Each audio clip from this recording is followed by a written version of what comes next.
Ndine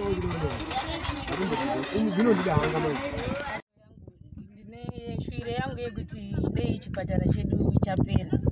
Zvekuti vana mai vanenge vakazvitakura kubva kunoku kuende kwaRimbi ngati 10 kilometers kubva kuende kwaRimbi. Zvekuti kana ichiruma nyoka ichiruma kuti abereke kunogona kuberekera munzira kubva kunoku kusvika kwaRimbi. Saka tine tarisiro yekutiwo kana mukatidetserawo nekuda kwekliniki yedu ikapera.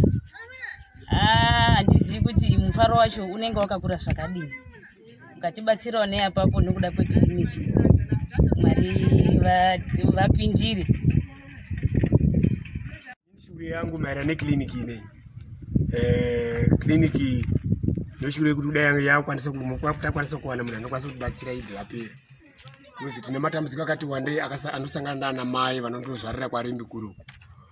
Vanokwanisa kuzvarira munzira, mumwe unokwanisa kuita nhumba haana zvikwanisiro zvakakwana. Unoshaya kana transport kuenda kwaRimbi. Ufamba netsoka otozvarira munzira. Mwana anokwanisa kutofa achida kutopona. Saka tikaona munhu anokwanisa kutibatsira kuti kliniki yedu ipere. Tinofara chaizvo. Gozi since payakamiswa 2008 tainga tine shure kuti inokwanisa kupera.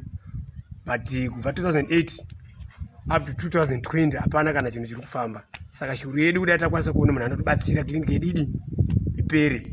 Tingadakara because matambudziko ari kusangana nana mai especially vakuenda kudelivery makuru and plus vana vanokwanisa kuzvara vana vachishakirwa neupenyu.